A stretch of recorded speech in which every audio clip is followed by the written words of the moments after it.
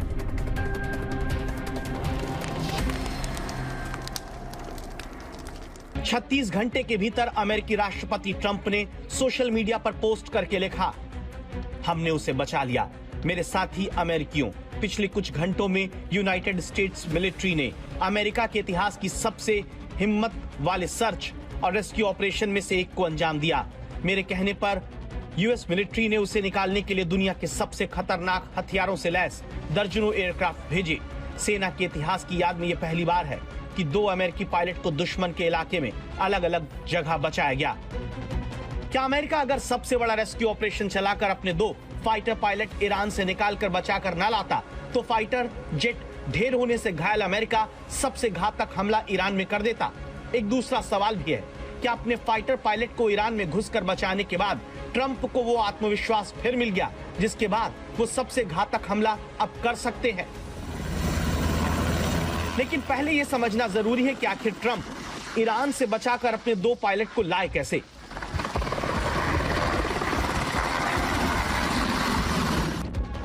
हाल ही में याद करिए किस तरह ट्रंप के राज में वेनेजुएला में घुसकर अचानक अमेरिकी सेना वहां के राष्ट्रपति मादुरो को पकड़ कर ले आती है और अब अमेरिकी सेना ईरान में घुसकर अपने 2 फाइटर पायलट को बचाकर लाई है। लेकिन दोनों में बहुत फर्क है। फर्क ये कि जब फाइटर जेट ईरान में गिरा तो तुरंत C-130 विमान और कॉम्बैट सर्च और रेस्क्यू हेलीकॉप्टर की मदद से अमेरिका ने अपने पायलट की तलाश शुरू कर दी और तभी ईरान की पुलिस यहाँ देखिए कैसे छोटे छोटे हथियारों से फायरिंग करने लगती है।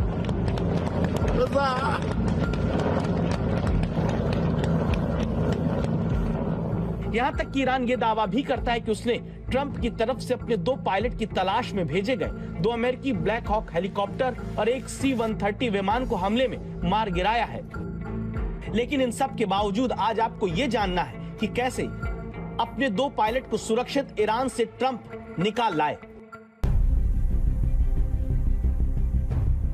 F-15E जैसे ही ईरान में हमले का शिकार हुआ उसमें 2 लोग थे, एक पायलट और एक एयरमैन यानी वेपन सिस्टम ऑफिसर जो हथियारों को ऑपरेट करता है। ऐसे किसी भी क्रैश या हमले की घटना में ये पुरानी SOP है कि पायलट की पहली प्राथमिकता तुरंत तेजी से जो कुछ भी हमले के बाद बचा है वो रेडियो, जीवन रक्षक किट, कोई भी उपयोगी उपकरण उसे इकट्ठा किया जाए और तुरंत लैंडिंग साइट या क्रैश साइट से दूरी बनाई जाए। इसके पीछे वजह यह मानी गई कि ज्यादातर दुश्मन के इलाके में कहा जाता है कि 30 मिनट के भीतर दुश्मन किसी भी क्रैश साइट के पास पहुंच सकता है। तो जरूरी हो जाता है कि जब तक आपके पास मदद ना पहुंचे तब तक दुश्मन से दूरी बनाकर सुरक्षित जगह पहुंचा जाए। इस बीच तुरंत सर्च ऑपरेशन अमेरिका ने शुरू कर दिया क्योंकि इसकी भी प्रक्रिया दशकों से चल रही है। एक HH-60 पेवॉक नीचे उतरता है। यह हेलीकॉप्टर तेजी से उड़ता है, रडार से बचता है और 150 मील प्रति घंटे से अधिक की गति से इलाके को चीरता हुआ रेस्क्यू ऑपरेशन में जुट जाता है। दूसरी तरफ ऊपर एक A-10 जेट चक्कर लगाना शुरू कर देता है। ये जमीन को स्कैन करता है, किसी भी हलचल पर प्रतिक्रिया देने के लिए और पायलट की तलाश में मदद के लिए यह तैयार रहता है। साथ ही C-130 का इस्तेमाल अमेरिका करता है। इस बीच ऊंची पहाड़ी के पास जाकर एयरमैन और पायलट अलग अलग जगह छिप जाते हैं जिनकी लोकेशन एक इमरजेंसी बीकन जो सिग्नल देने वाला उपकरण होता है उसके जरिए पता चलती है। क्योंकि जब फाइटर जेट गिरता है तो यह बीकन लगातार कमांड सेंटर को लोकेशन भेजता रहता है। एनक्रिप्टेड संदेश के जरिए अमेरिकी रेस्क्यू ऑपरेशन की टीम इन तक पहुंच पाई। इस दौरान चुनौती ये थी कि IRGC के लोगों को अपने पायलट और एयरमैन तक पहुंचने से रोका जाए, इसीलिए लगातार बड़े ऑपरेशन अमेरिका करता रहा। दूसरी तरफ जब रेस्क्यू ऑपरेशन रात के अंधेरे में किया गया जिसमें कई एयरक्राफ्ट और स्पेशल फोर्स शामिल हैं, तो ऑपरेशन के दौरान फायरिंग भी हुई। स्पेशल पैरा रेस्क्यू यूनिट ने दुश्मन के इलाके में घुसकर एयरमैन को सुरक्षित बाहर निकाला जो जख्मी है और हालत स्थिर बताई जा रही है। इसके बाद अब यह सवाल आता है, एक तरफ लगातार अमेरिका फाइटर जेट पर हमले के बाद उन्हें खोता है, दूसरी तरफ ईरान में घुसकर अपने पायलट और एयरमैन को सुरक्षित निकालता है। तो क्या यह संदेश साफ है कि लगातार हमले में घायल होता अमेरिका अब और घातक हमला कर सकता है? एक बहुत ही अच्छी फौज की निशानी है कि अगर अपना साथी कोई रह गया उसको किसी न किसी तरह लाए। इसके जो है मिलिट्री पे ऑफ्स तो ऑफ कोर्स ये है कि मोरल अमेरिकन ट्रूप्स को काफ़ी इंक्रीज होगा। और जहाँ पॉलिटिकल गेन्स की बात होती है ट्रंप के पॉलिटिकल गेन्स उसके होम ग्राउंड में यूनाइटेड स्टेट्स में, वो भी काफ़ी हद से मेरे ख्याल में ट्रंप की स्टॉक बढ़ जाएगी, क्योंकि उन्होंने एक बड़ा ब्रेव स्टेप लेके सक्सेसफुली अपने आदमियों को वहाँ से इवैक्यूएट किया है।